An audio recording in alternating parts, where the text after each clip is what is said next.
اعوذ باللہ من الشیطان الرجیم، بسم اللہ الرحمن الرحیم۔ پیارے ناظرین اور سامعین، اسلامک چینل میں آپ کو خوش آمدید۔ میری طرف سے السلام علیکم ورحمۃ اللہ وبرکاتہ۔ آج جو میں آپ کے ساتھ قصہ بیان کرنے جا رہی ہوں وہ حضرت محمد صلی اللہ علیہ وآلہ وسلم کی حضرت حلیمہ سعدیہ کی گود میں ہے۔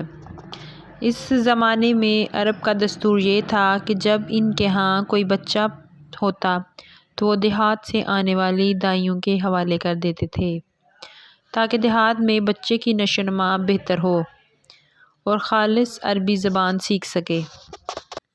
دائیوں کا قافلہ مکہ میں داخل ہوا۔ انہوں نے ان کے گھروں کی تلاش شروع کی جن میں بچے پیدا ہوئے تھے۔ اس طرح بہت سی دائیاں جناب حضرت عبدالمطلب کے گھر میں بھی آئیں۔ نبی کریم صلی اللہ علیہ وآلہ وسلم کو دیکھا، لیکن جب انہیں معلوم ہوا کہ یہ بچہ تو یتیم پیدا ہوا ہے تو اس خیال سے چھوڑ کر آگے بڑھ گئی کہ یتیم بچے کے گھرانے سے انہیں کیا ملے گا۔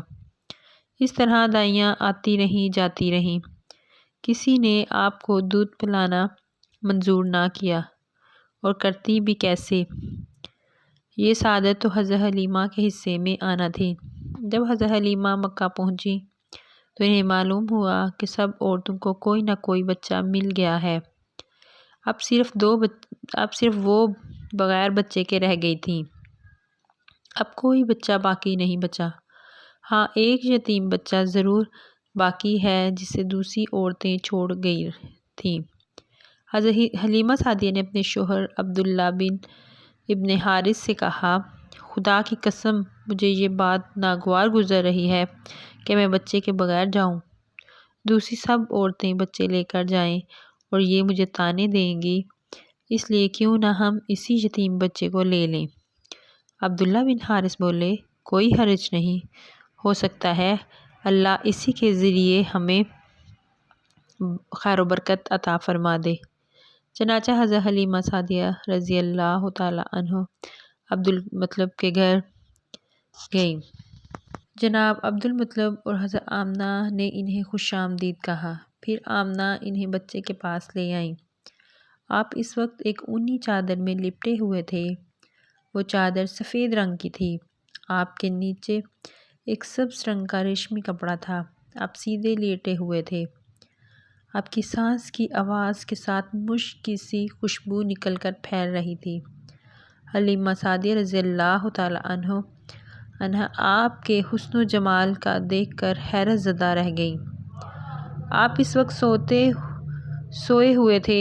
انہوں نے جگانا مناسب نہ سمجھا، لیکن جوں ہی انہوں نے پیار سے اپنا ہاتھ آپ کے سینے پر رکھا، آپ مسکرا دیے، آنکھیں کھول کر ان کی طرف دیکھنے لگے۔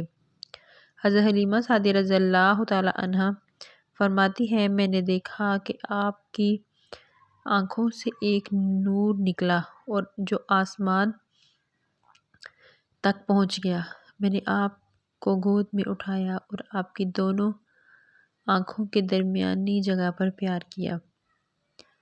پھر میں نے آپ کی والدہ عبدالمطلب سے اجازت چاہی اور بچے کے لیے قافلے میں آئی۔ میں نے آپ کو دودھ پلانے کے لیے گود میں لٹایا تو آپ دائیں طرف سے دودھ پینے لگے۔ پہلے میں نے بائیں طرف سے دودھ پلانا چاہا، لیکن آپ نے اس طرف سے دودھ نہ پیا۔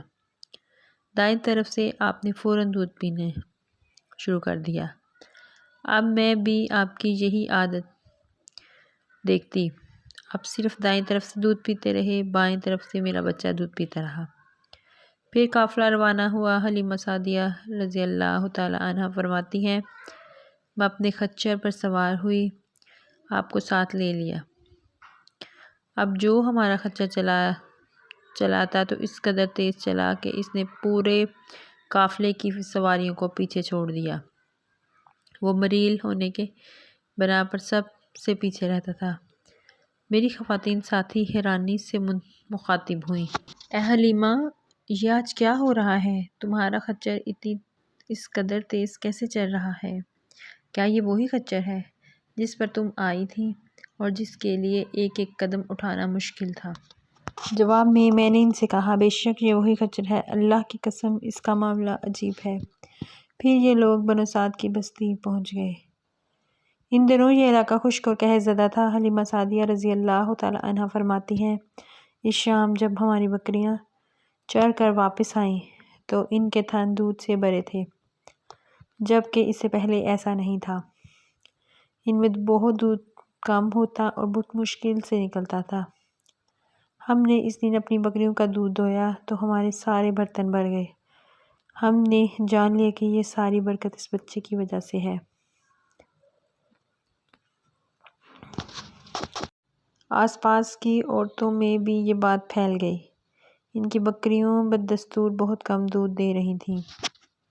غرض ہمارے گھر میں ہر طرف ہر چیز میں برکت نظر آنے لگی۔ دوسری لوگ تعجب میں رہے کہ اس طرح 2 ماہ گزر گئے ہیں۔ 2 ماہ میں آپ چلنے پھرنے لگے، آپ 8 ماہ کے ہوئے تو باتیں کرنے لگے، آپ کی باتیں سمجھ میں آتی تھیں۔ 9 ماہ کی عمر میں آپ نے بہت صاف گفتگو کرنے لگے۔ اس دوران آپ کی بہت سی برکات دیکھنے میں آئی۔ حلیمہ سعدیہ فرماتی ہے جب میں آپ کو اپنے گھر لے آئی تو بنو سعد کا کوئی گھرانہ ایسا نہ تھا جس میں مشک کی خوشبو نہ آئی ہو۔ اس طرح سب لوگ آپ سے محبت کرنے لگے۔ جب ہم نے دودھ چڑھایا تو آپ کی زبان مبارک سے یہ الفاظ نکلے، اللہ اکبر والحمد للہ کثیر و سبحان اللہ۔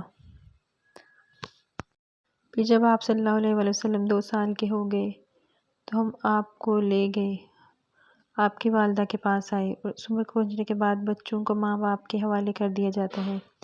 ادھر ہم آپ کی برکات دیکھ چکے تھے، ہماری آرزو تھی کہ آپ اب بھی کچھ اور مدت ہمارے پاس رہیں۔ چنانچہ ہم نے اس کے بارے میں آپ کی والدہ سے بات کی اور ان سے یوں کہا، آپ ہمیں اجازت دیجیے کہ ہم ایک بچے کو 1 سال اپنے پاس رکھیں۔ میں ڈرتی ہوں کہیں اس پر مکہ کی بیماریاں اور آپ کی آب و ہوا کا اثر نہ ہو جائے۔ جب ہم نے ان سے بار بار کہا تو حضام نہ مان گئی۔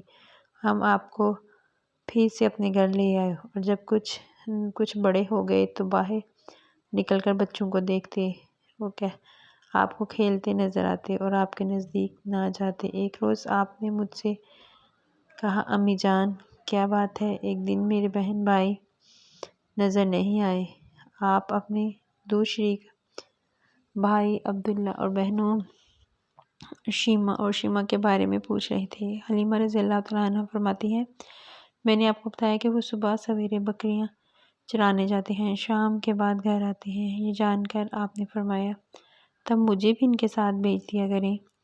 اس کے بعد آپ اپنے بہن بھائیوں کے ساتھ جانے لگے اور آپ بہت خوش تھے۔